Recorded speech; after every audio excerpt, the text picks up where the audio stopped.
আজকে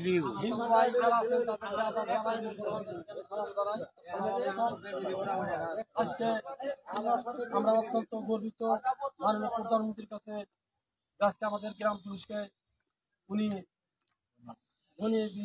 প্রশিক্ষণ দেওয়ার জন্য নির্দেশ দিয়েছেন। আমরা এই জন্য মাননীয় প্রধানমন্ত্রীকে শুভেচ্ছা জানাই গ্রাম পুলিশের পক্ষ থেকে। আজকে টাঙ্গাইল সদর থানায় আমরা 12টা ইউনিয়ন এবং 40 জন গ্রাম পুলিশ আমরা একত্রিত হয়ে আজকে আমরা প্রশিক্ষণ করব।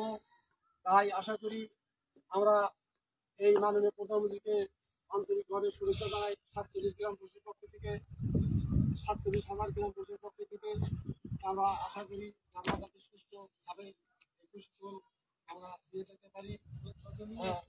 আর উদ্বোধন করে রাখছে মাননীয় জেলা প্রশাসক আজকে আমাদের এই প্রশিক্ষণে আসবেন। কিছু সময়ের মধ্যেই আশা করি মাননীয় জেলা প্রশাসক আসবেন, তাদেরকে আমরা শুভেচ্ছা জানাই গ্রাম পুলিশের পক্ষ থেকে। দেখুন আসসালামু আলাইকুম।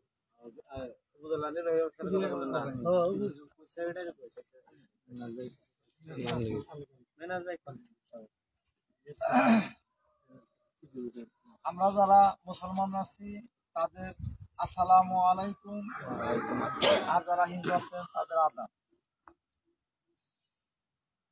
আমরা টাঙ্গাইল সদর উপজেলা বুনিয়াদী প্রশিক্ষণ উপলক্ষে 12টি ইউনিয়নের 40 জন গ্রাম পুলিশ আজ 7 মে হইতে আমাদের বুনিয়াদী প্রশিক্ষণ শুরু। আমাদের প্রশিক্ষণ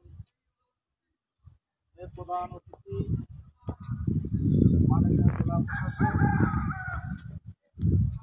এবং উপজেলা নির্বাহী অফিসার সাহেব আমাদের অনুষ্ঠান উদ্বোধন করবেন। আমরা গ্রাম পুলিশগণ এই বুনিয়াদী প্রশিক্ষণে খুবই আনন্দিত। মাননীয় প্রধানমন্ত্রী আমাদের এই গরিব গ্রাম পুলিশের মুখের দিকে তাকিয়ে আমাদের 1 মাসব্যাপী প্রশিক্ষণ দেওয়ার নির্দেশ দিয়েছেন।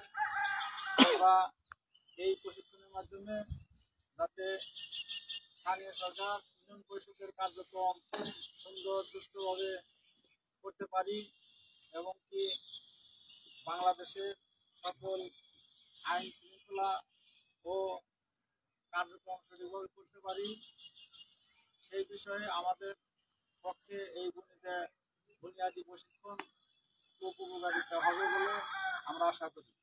আমরা 47,000 গ্রাম পুলিশ বর্তমানে বাংলাদেশের দ্রব্যমূল্যর মান ঊর্ধ্বগতি, সেই ক্ষেত্রে আমাদের গ্রাম পুলিশের মধ্যে 7,000 টাকা মহলতা 6,500 টাকা বেতন পাই।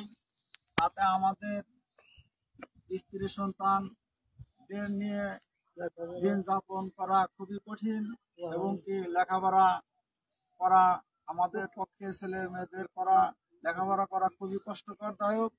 আমরা মাননীয় প্রধানমন্ত্রীর নিকট করজোড়ে অনুরোধ করে বলছি, আমরা যাতে দুবেলা এক মুঠ ডাল ভাত খাইতে পারি এবং কি আমাদের ছেলে মেয়েদের লেখাপড়া করাইতে পারি, সেই বিষয়ে আমরা মাননীয় প্রধানমন্ত্রীর নিকট খুবই আশ্বস্ত।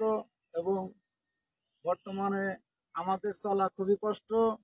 আরও আমাদের মাছ হতে যা গ্রাম পুলিশ রিটায়ারে যাওয়ার পরে তাদের দিন যাপন করা খুবই কষ্ট, যাতে আমরা রিটায়ারে যাওয়ার পরেও আমাদের দিনগুলো সুন্দর সুষ্ঠুভাবে কাটে, আমরা মানুষের কাছে হাত পাততে না হয়, সে বিষয়ে আমরা মাননীয় প্রধানমন্ত্রীর নিকট বিশেষভাবে আবেদন করছি।